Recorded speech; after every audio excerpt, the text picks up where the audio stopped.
Lisa Franklin stared out the small viewport of her quarters aboard the Earth Alliance ship Intrepid. The stars looked different out here, at the edge of explored space. She had joined Earth's space fleet to see new worlds, but after 3 years, as a communications officer, the wonder had faded into routine, until tonight.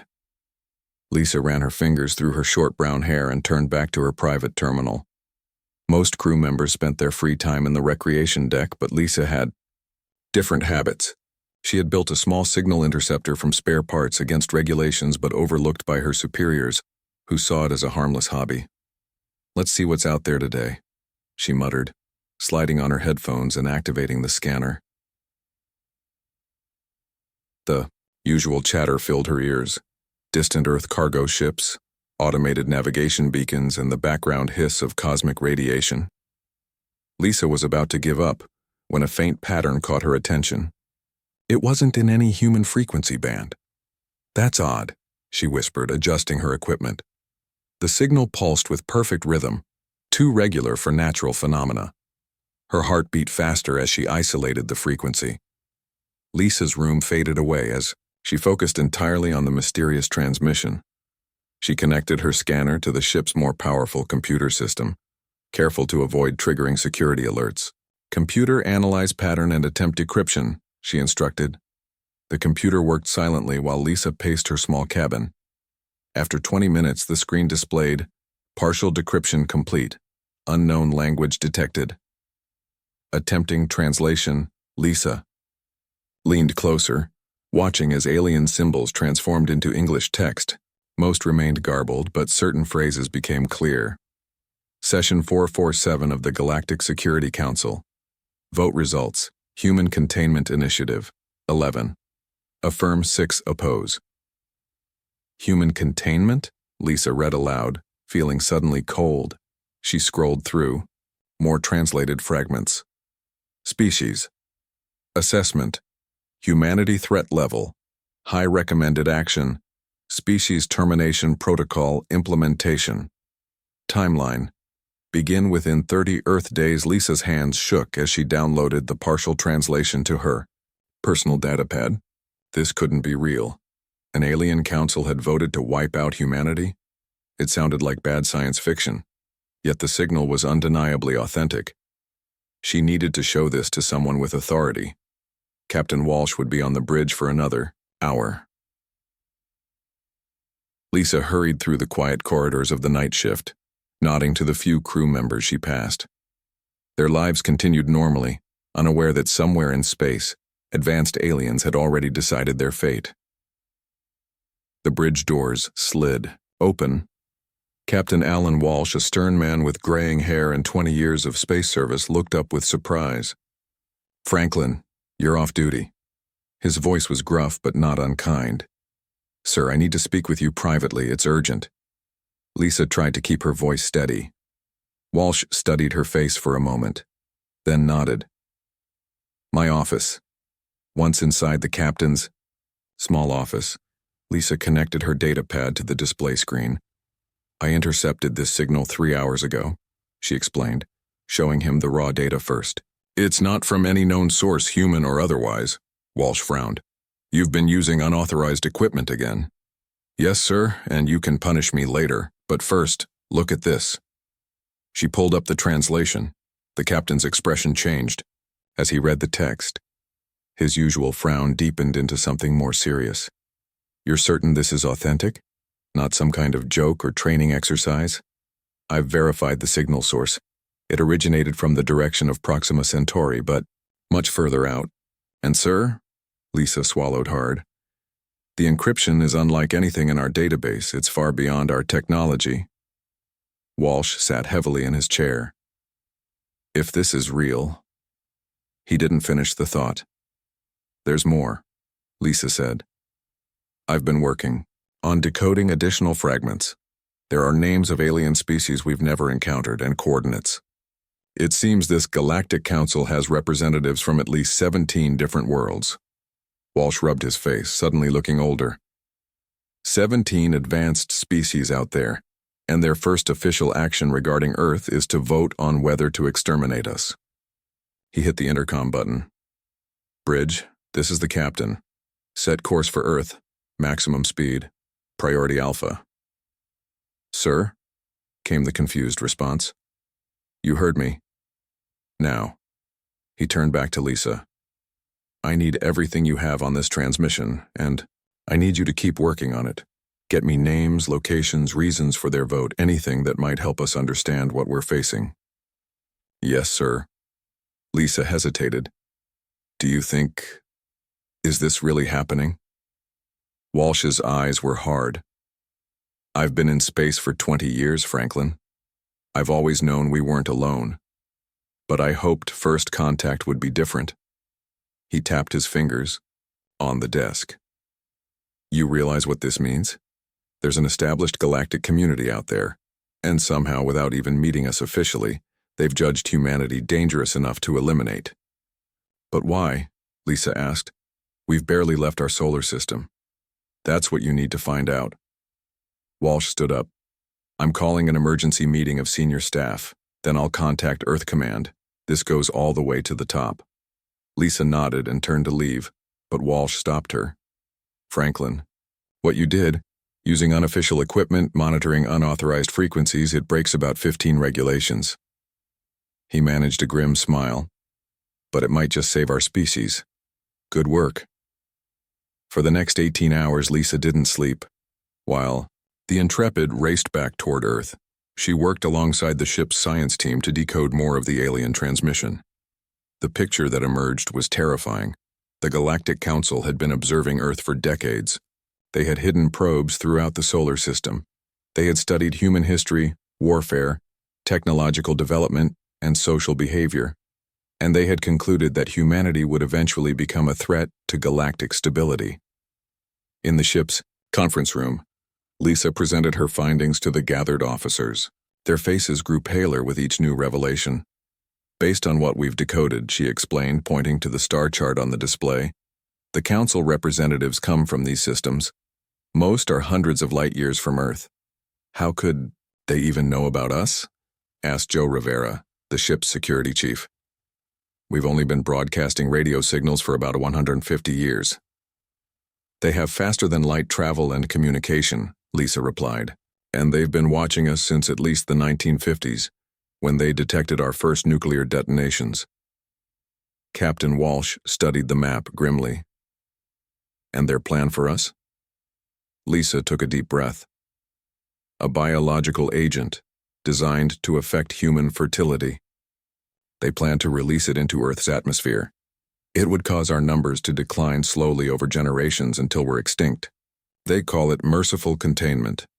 Silence fell over the room as the implications sank in. Time frame? Walsh finally asked. From what I can tell, Lisa said, meeting his eyes, they plan to begin within the month. Jack Miller wiped sweat from his forehead as he loaded boxes onto his small trading ship.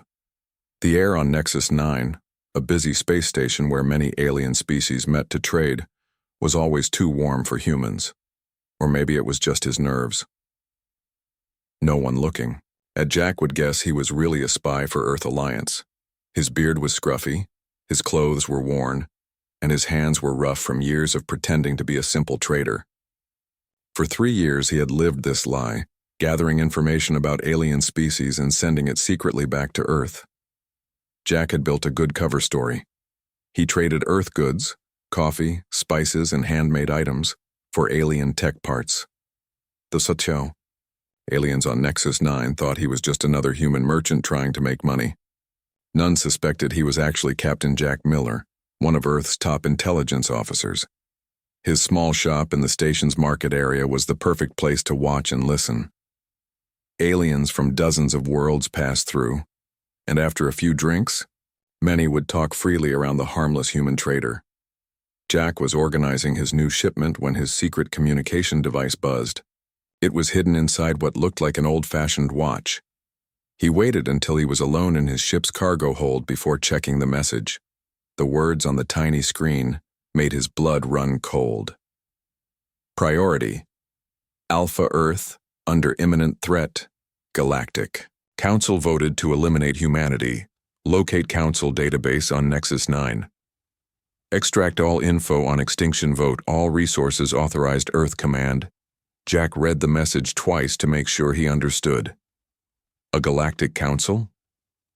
Planning to eliminate humanity? He had heard whispers about a secret group of advanced species that made decisions for the galaxy, but he had thought it was just a rumor. Now he had to find proof, and fast. Jack spent the next day watching the station more carefully. He noticed things he had missed before: certain areas with extra security, aliens of different species meeting in private rooms, and station workers installing new equipment in restricted sections. He needed an inside source, someone who worked on the station and had access to secure areas. His mind went to Zexril, a blue-skinned alien with 6 eyes who fixed the station's computer systems. Jack had traded with him before, selling him rare Earth coffee beans that Zexril loved. That evening, Jack went to the lower-level bar where station workers relaxed after their shifts. He spotted Zexril sitting alone, looking tired. "Rough day?" Jack asked, sitting down beside the alien and sliding a drink toward him. Zexril's top pair of eyes blinked slowly. "The worst. Too many system upgrades, too little time." "Special occasion?" Jack kept his voice casual. "You could say that." Zexril took a long drink. "Some very important visitors arrived early. Their security needs are extreme." Jack's heart beat faster, but his face showed nothing. "Important visitors? On this old station? More important than you know." Zexril leaned closer. His voice dropped to a whisper. "They call themselves the Council. Very secretive, very powerful." "Sounds like politics," Jack said with a practiced laugh. "I try to avoid that. Smart human." Zexril finished his drink. "But their data requirements are enormous. I spent 12 hours reconfiguring the quantum servers for their meeting tomorrow. 12 hours. And if anything goes wrong, guess who? They'll blame." Jack ordered another round of drinks. "That's tough. Where did they put all this new equipment? Must be taking up a lot of space." For the next hour, Jack kept the drinks coming and asked careful questions. Bit by bit, Zexril revealed more details: the location of the new server room, the timing of the council meeting, and the extra security measures in place. When Zexril could barely stand, Jack helped him back to his quarters. "You need to sleep. This off, friend." "You're a good human, Jack," Zexril mumbled as Jack helped him to his sleeping pod. "I try," Jack replied, feeling guilty as he quickly scanned Zexril's access card with a hidden device in his sleeve. The card would stay with its owner, but now Jack could create a copy. Back in his ship, Jack prepared for the mission. He had 6 hours before the council meeting began. He changed into a maintenance uniform similar to what station workers wore and created a fake access card using the scanned data. In a hidden compartment under his shirt, he carried a quantum storage device that could copy large amounts of data very quickly. At 3 a.m. station time, when most residents were asleep, Jack slipped out of his ship. The station corridors were dimly lit during night cycle, with only a few security drones making their rounds. Jack had studied their patterns and knew how to avoid them. He reached the restricted section without trouble. His fake card worked on the first 2 security doors. So far, so good. The new server room was at the end of a long corridor. Jack could feel his heart pounding as he approached the final door. This one had a biometric scanner. It needed a fingerprint or eye scan to open. Jack hadn't planned for this. He took out a small toolkit from his pocket and examined the door panel. If he couldn't trick the scanner, he would have to bypass it completely. Carefully, he removed the panel cover and studied the wiring. This was advanced tech, but not impossible to hack. Jack connected a small device to the circuits and began running bypass codes. Suddenly, an alarm blared through the corridor. Red lights flashed on the walls. His device had triggered a security alert. Jack abandoned caution. He pulled out an ion disruptor, a small but powerful tool that could short-circuit electronic systems, and fired it at the door controls. The panel sparked and smoked, and the door slid open. Inside was a room filled with humming servers. Jack ran to the main terminal and connected his storage device. Come on, he muttered as the download began. On the screen, he could see thousands of files transferring. Reports, meeting minutes, member profiles, and votes. The download reached 60% when he heard the metallic sound of security drones approaching. Jack drew his hidden weapon, a compact laser pistol, and took position behind a server rack. The first drone entered, scanning the room with glowing red sensors. Jack held his breath. The download was at 75%. The drone moved closer, its sensors sweeping over the terminal. It would spot the storage device any second. Jack fired his pistol, hitting the drone perfectly in its main sensor. It crashed to the floor with a shower of sparks. More drones would be coming.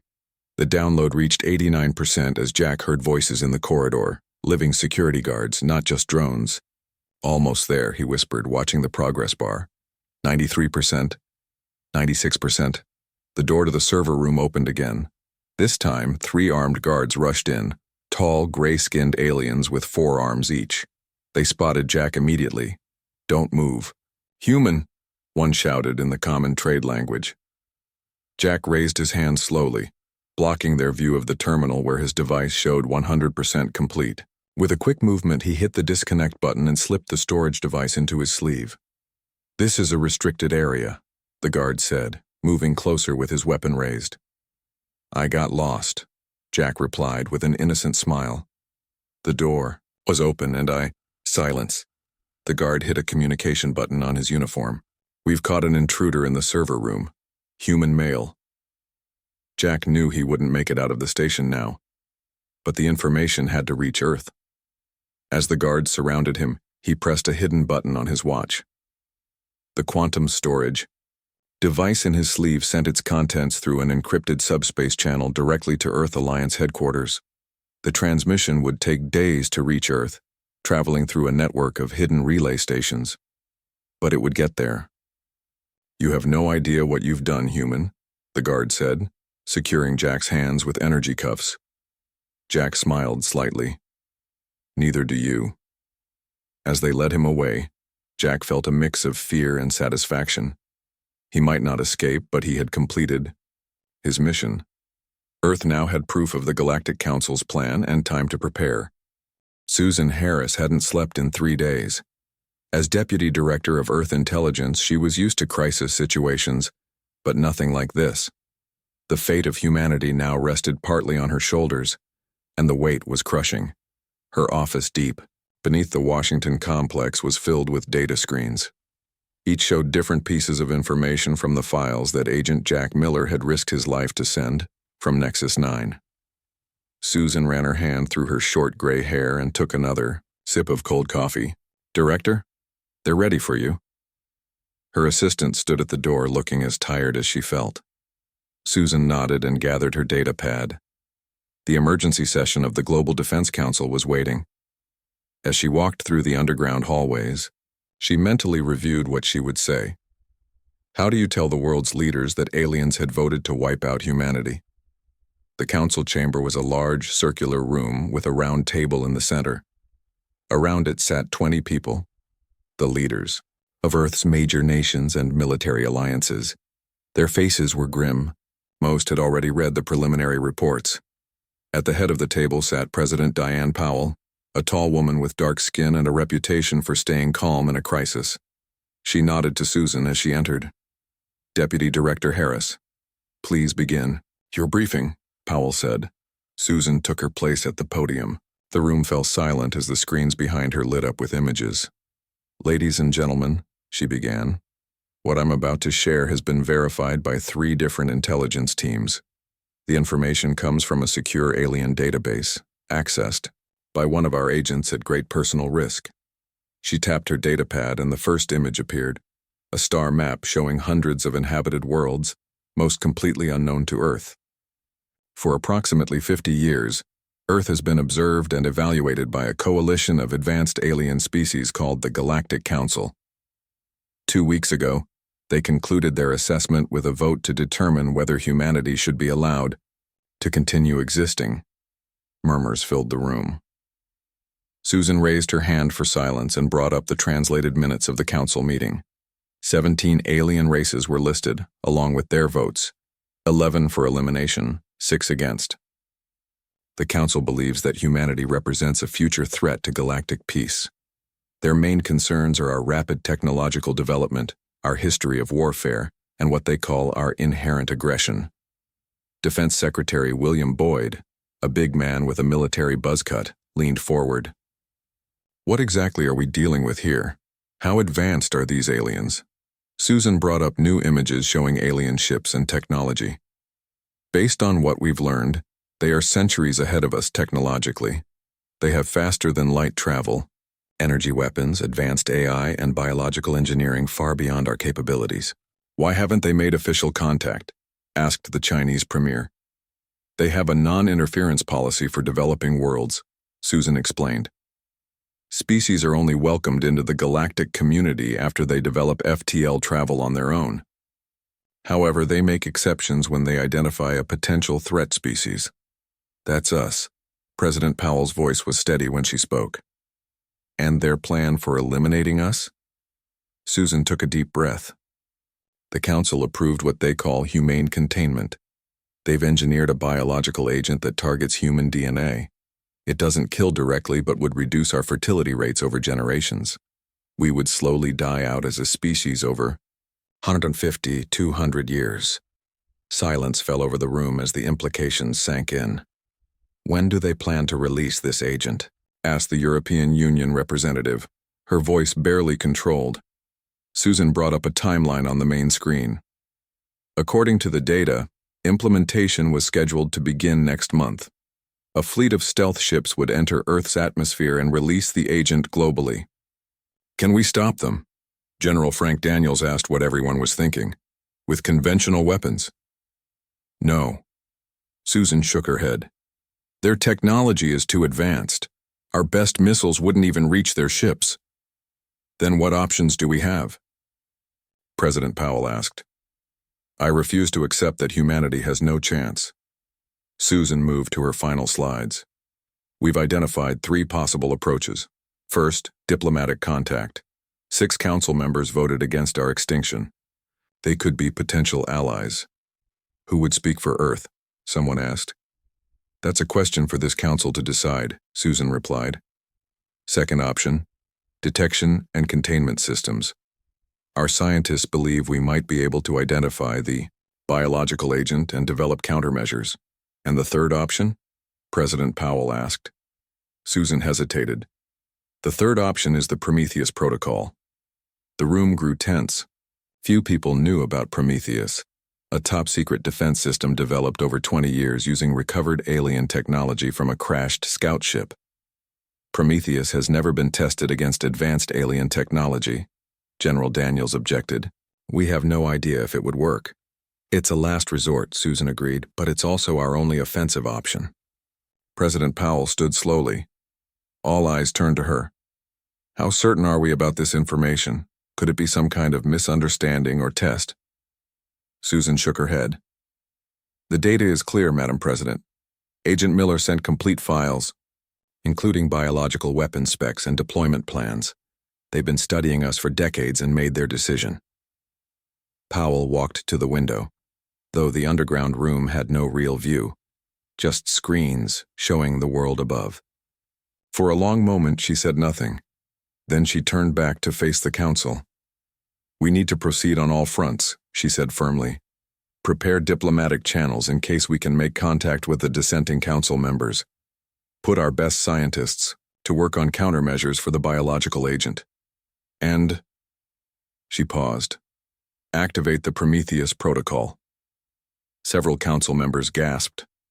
Madam President, Defense Secretary Boyd said, activating Prometheus will require redirecting massive resources. We'd need to shut down power to entire regions to generate enough energy. I understand the cost, Powell replied. But the alternative is extinction. Begin preparations immediately. As the council broke into urgent discussions, Susan gathered her materials.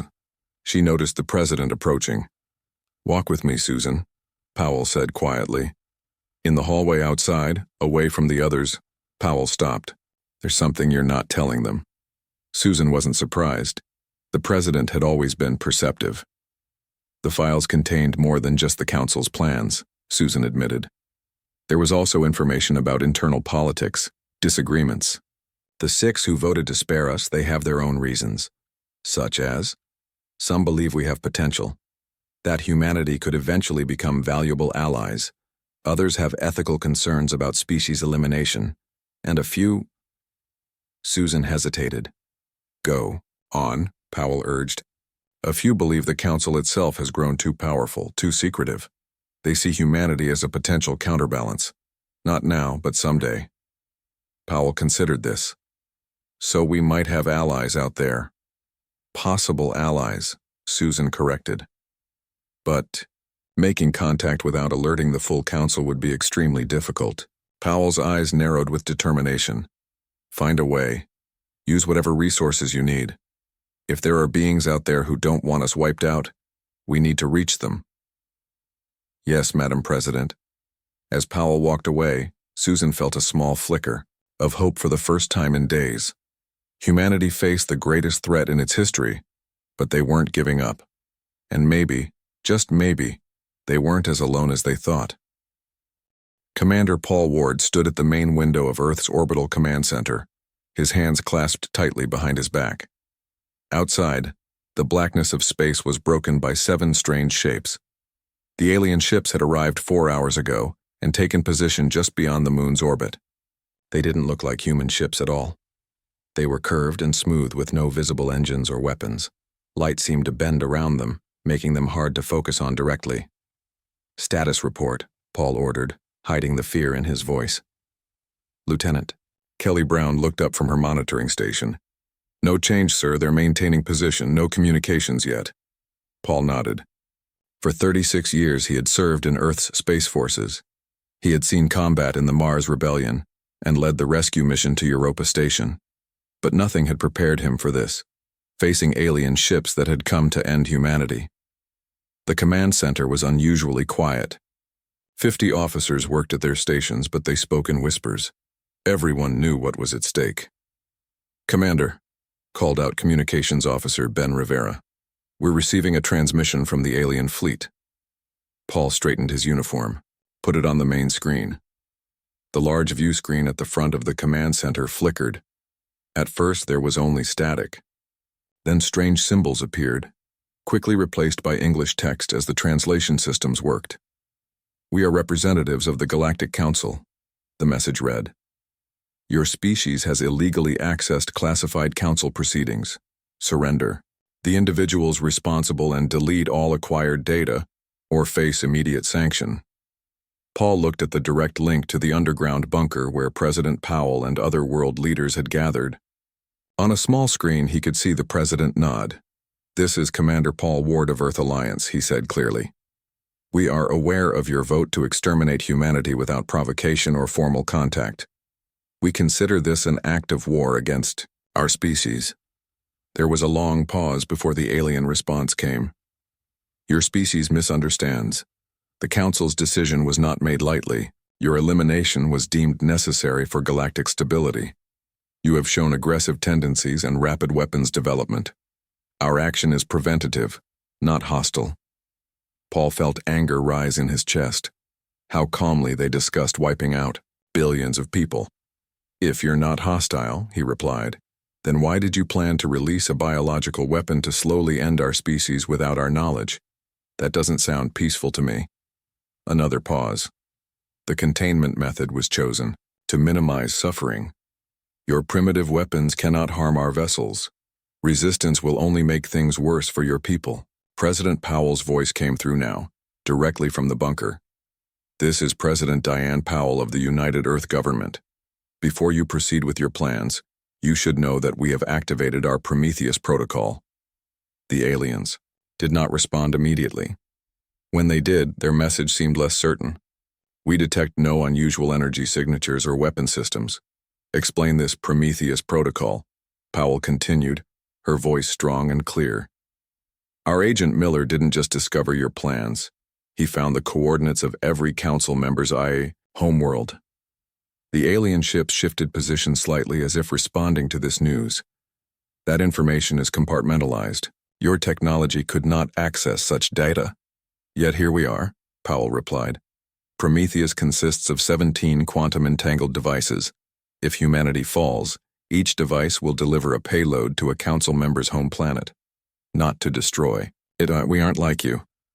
But to reveal the truth. Paul watched the alien ships on the screen. They were communicating among themselves. Rapid data exchanges that Earth systems couldn't decode. What truth? Came the eventual response. That 17 advanced civilizations decided in secret to eliminate a developing species that posed no immediate threat, Powell said.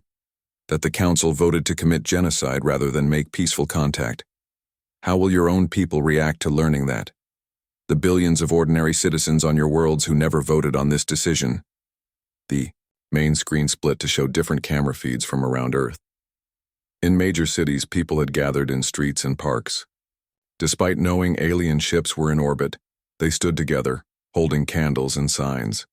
Some signs were in English, others in many different languages, but all with the same message. We choose to live. This is humanity, Powell said. Not a threat to your council, but people who deserve the right to exist. If you move against us, Prometheus activates. Every being in the galaxy will know what the council tried to do. The alien ships remained motionless. For nearly 10 minutes, there was no response. In the command center, Paul held his breath along with everyone else. Finally, the screen changed. Instead of text, an image appeared. An alien with purple skin and large, dark eyes. I am Nariel of Proxima Centauri, the alien said, its mouth moving oddly with the words. I represent the 6 council members who voted against your elimination. Paul exchanged surprised looks with his officers. They hadn't expected direct visual contact. We have been monitoring this exchange, Nariel continued. The council is divided on how to proceed. Your Prometheus threat has created complications. It's not a threat, Powell responded. It's a safeguard for truth. Nariel seemed to consider this. For many cycles, some of us have questioned the Council's secretive methods. Many inhabited worlds don't even know the Council exists or that decisions about their futures are made without their input. The alien paused, then added, We 6 dissenters propose an alternative solution. Official first contact between Earth and the galactic community, beginning with our worlds. In the command center, excited whispers broke out. Paul raised his hand for silence. What about the other 11 council members? He asked. The ones who voted to destroy us? They must accept the new reality, Nariel replied. Your Prometheus device changes the situation. If they move against you, they risk exposure to their own civilizations. Most council representatives answer to governments at home. Governments that might not support such extreme measures if they became public. President Powell's voice was cautious. And we're supposed to trust you? How do we know this isn't a trick to disable our defenses? You don't, Nariel admitted. Trust must be built over time. But as a gesture of good faith, I am transmitting the locations of the stealth ships that were prepared to deploy the biological agent against your world. You may verify they are standing down. Data began streaming into Earth's defense systems. Paul watched as his officers confirmed the information. Multiple stealth signatures detected near Mars orbit, Lieutenant Brown reported. They're powering down weapon systems and moving away from Earth. For the first time in days, Paul allowed himself to breathe normally. Nariel, President Powell said, we accept your proposal for first contact, but understand that humanity will not surrender its right to exist. Our Prometheus protocol remains active until we have true peace. Understood, the alien replied. A delegation from our worlds will meet with your representatives on neutral ground. We suggest Europa Station, in your solar system. 1 month later, Lisa Franklin stood in the observation lounge of Europa Station, watching as the first official alien delegation prepared to dock. As the communications officer who had first discovered the Council's plan, she had been chosen as part of Earth's welcome team. I still can't believe it, she said to Captain Walsh, who stood beside her. All because I picked up a random signal during my off hours. Walsh smiled slightly. Sometimes the biggest moments in history turn on the smallest decisions. Your curiosity might have saved our species, Franklin. As the airlock opened and the alien representative stepped through, 6 different species of varying shapes, sizes, and colors, Lisa felt a mix of fear and hope. Humanity had faced extinction, and instead found its place among the stars, not through surrender or war, but through courage and the simple, powerful desire to exist. The Galactic Council's secret vote had been exposed, and in that exposure both humanity and the galaxy had found a new path forward.